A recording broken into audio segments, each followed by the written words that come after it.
Alors qu'un jeune homme était en train de pêcher, il sentit que sa prise serait exceptionnelle. Mais lorsqu'il remonta le filet, il n'y trouva qu'une vieille horloge presque cassée. Dépité, il la jeta violemment au sol. En relevant son filet une nouvelle fois, il découvrit un énorme os, plus épais qu'une patte d'éléphant. Furieux, il le jeta lui aussi à terre. Alors qu'il s'apprêtait à relancer son filet, il entendit soudain des appels à l'aide. En regardant attentivement, il vit qu'une femme était tombée à l'eau. N'ayant pas le choix, il abandonna sa pêche du jour et sauta à l'eau pour la sauver. Une fois la femme ramenée sur la berge, elle regarda au loin la mer sans fin, puis lui demanda timidement s'il pouvait l'héberger quelques jours, en attendant que ses parents envoient quelqu'un la chercher. Elle promit de le remercier généreusement. Avant même que le jeune homme n'ait eu le temps de répondre, elle pointa soudain quelque chose derrière lui. En se retournant, il vit un tas de perles brillantes au fond du lit de la rivière. Il se précipita aussitôt pour les ramasser, pensant qu'il venait de faire fortune. La femme lui rappela pourtant que ces objets appartenaient peut-être à quelqu'un d'autre, et qu'il vaudrait mieux les remettre à leur place. Mais le jeune homme, grisé par la chance, refusa de laisser passer cette opportunité. Ravi de sa journée, il accepta également de loger la femme chez lui. De retour à la maison, sa belle-sœur, croyant que la femme était la petite amie de son beau-frère, se réjouit. En voyant la femme trempée, avec ses vêtements dégoulinants, elle la conduisit immédiatement dans une chambre pour qu'elle se change. Mais la femme refusa de se dévêtir.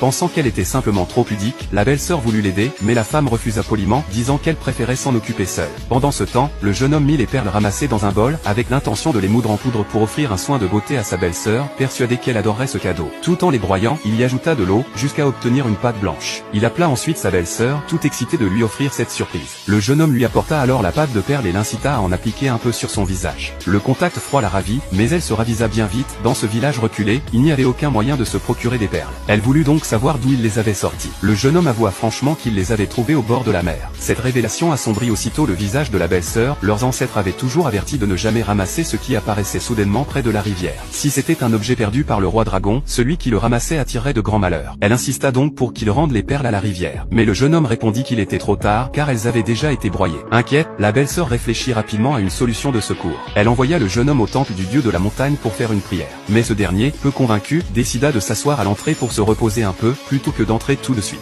C'est alors que le maître du temple s'approcha de lui. Il lui dit que son énergie était devenue sombre, signe qu'un grand malheur approchait, et que seul le respect des esprits pouvait le sauver. Le jeune homme s'énerva immédiatement, il déclara qu'il n'avait tout simplement pas fait de don au temple, et que cela ne voulait pas dire qu'il manquait de respect aux esprits. Il accusa le prêtre de parler sans preuve. Le maître du temple lui répondit calmement qu'il disait simplement la vérité, à lui d'y croire ou non. Le jeune homme, furieux, quitta les lieux sans prier ni faire d'offrande, ignorant qu'une présence l'observait dans l'ombre. Le lendemain matin, à son réveil, il découvrit sa cour remplie de cadavres de poissons et de crevettes. Une chatte en train de ronger ses carcasses ajoutait à l'étrangeté de la scène. Sa belle-sœur en fut terrorisée. Pour elle, cela ne pouvait signifier qu'une chose, le jeune homme avait touché à ce qu'il ne fallait pas et avait offensé le roi dragon, provoquant ainsi cette malédiction. Le jeune homme repensa alors aux paroles du maître du temple, et se demanda s'il avait vraiment commis une erreur. Pourtant, la femme qui l'avait recueilli minimisa l'affaire. Elle insista pour qu'il fasse confiance à la science, expliquant que la mort de ses